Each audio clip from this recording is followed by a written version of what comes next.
It's a Tuesday, which is somehow always the worst day for something like this to happen. You're standing at the self-checkout in a grocery store, not because you prefer it, but because you cannot face the idea of a cashier watching the screen as your total climbs. You have done the maths in your head 3 times already, walking the aisles, putting things back, doing rough arithmetic on unit prices the way people who aren't broke definitely do not do. You have $63 in your account. You know this because you checked it in the car park, then again outside the automatic doors, as if the number might have changed in the 40 seconds between the 2 glances. It hadn't. It won't. There is no transfer coming. There is no freelance payment pending.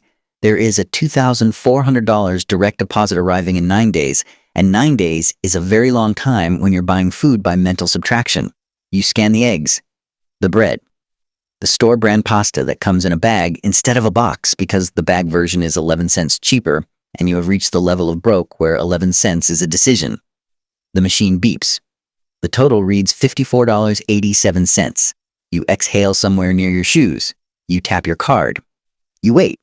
The approval comes and something inside your chest unknots, quietly, privately, in the way that only people who have stood at checkouts doing this exact arithmetic will ever understand. You take your bags. You walk out. You do not look at anyone. This is your life right now. Not a crisis. Not a catastrophe. Just the ordinary grinding, invisible pressure of having slightly less money than your life requires, month after month, in a way that nobody around you seems to notice or name. You have a job. You have a salary that sounds reasonable when you say it out loud at dinner parties, the kind of salary that makes people nod as if everything must therefore be fine. You have a car with 2 payments left and a phone contract and a gym membership you keep because canceling it feels like admitting something. You are not poor, you tell yourself, you are just tight right now. It starts the following Monday in a conference room on the 14th floor of a building where the air smells different. Cleaner, somehow, the way expensive places always smell faintly of nothing, as if even the atmosphere has been curated. You're there for an interview, not for the job you applied for, it turns out. The recruiter who emails you back, a woman named Claudia, very pleasant, very precise, explains that the original role has been filled internally, but that there's something else. Something adjacent. Something that, if you're open to it, might be interesting. The pay is better, significantly better. You say you're open to it. Of course you say you're open to it. The adjacent role is personal finance coordinator for a family office. You have to look up what a family office is on the bus on the way there. A family office, you learn, is essentially a private company. The first week is orientation. You meet the team. 5 people in a suite of tasteful offices, soft furnishings, no fluorescent lighting, a kitchen with an espresso machine that cost more than your car. Your manager is a man named Derek, who has the energy of someone who has spent so long around money that he no longer registers it as remarkable. He walks you through the systems, the accounts, the software, the protocols for handling transfers and approvals, and what he calls discretionary flagging, which means identifying when a family member's spending pattern shifts in a way that might require a conversation.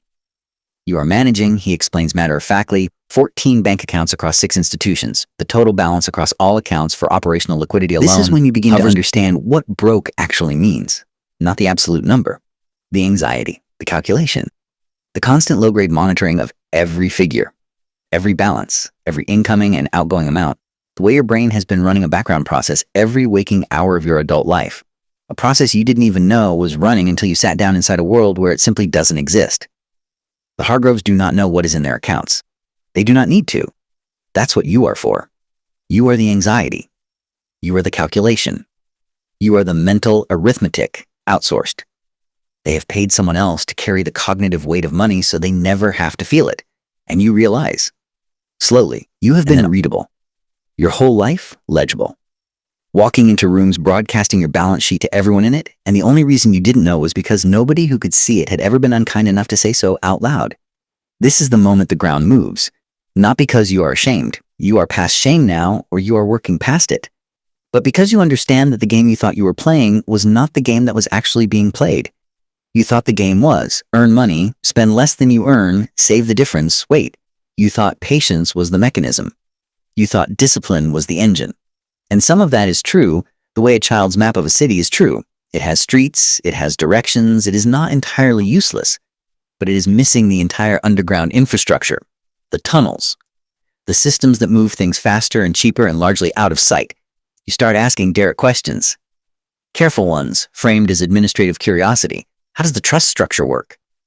Why are so many of the investments held in an LLC rather than personally? What is the mechanism behind the charitable foundation? You're processing the donations, and the numbers seem to move in a specific pattern around the tax calendar. Derek, who has apparently decided you are serious and therefore worth talking to, explains.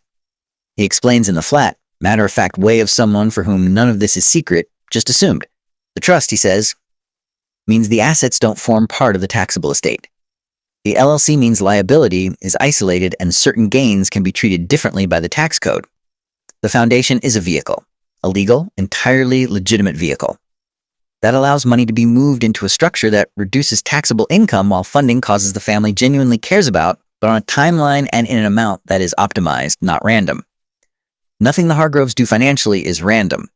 Every structure, every account, every donation, every investment is intentional in a way that your financial life has never been. Because you were never taught that intention was an option. You were taught to earn and spend and save and hope. They were taught to architect. The word lands in you like something physical. Architecture. Your financial life has no architecture. It has a salary going in and expenses going out and a savings account sitting in a corner doing approximately nothing because you've never known what else to do with it. You have been building your financial life the way a person might build a house without a blueprint. One room at a time, each addition slightly improvised, no load-bearing walls identified, no long-term structural logic, just the next thing, and the next thing, and the next thing, and the hope that it eventually resembles somewhere livable. The Hargroves have architects. They have engineers. You go home that evening and you open your banking app. You look at the number. It is better than it was. 3 months of a higher salary have started to move it. But it is still small in a way that feels different now. It feels different because you can see the shape of what it isn't. Before, you were simply in a room with no windows. Now someone has opened one, and you can see the view, and the view is enormous, and the glass is locked. You start doing small things. You move the savings into a higher interest account, something you should have done years ago but didn't know enough to know you should have done. You read about index funds, not the simplified version they explain to you on apps with animations, but the actual mechanics. The expense room didn't expect someone like you to understand this. And the unsettling thing, the thing that stays with you on the bus home, that sits with you while you make dinner, that you turn over in your hands in the dark before sleep, is that 4 months ago you wouldn't have, not really. Not the way you do now. You needed the proximity. You needed to be inside it. The information existed in the world, but it was inert without the context, the way a key is just a shaped piece of metal until you know there's a door. You know there's a door now. You are not through it. You are not even sure you are allowed through it. But you can see the frame of it, and you can see that it is real, and you can see that on the other side of it is a version of your life that operates by a different logic. Not easier, not without its own costs, not free in every sense, but structurally different from the one you've been living. A life in which money is not something that happens to you, but something you direct. A life in which your financial decisions have architecture. A life in which you are not legible to every room you walk into as someone who checked their balance in the car park before going in. You are not there yet. You may not get there. The gap between understanding a system and having access to it is still enormous, and nobody is pretending otherwise, least of all you.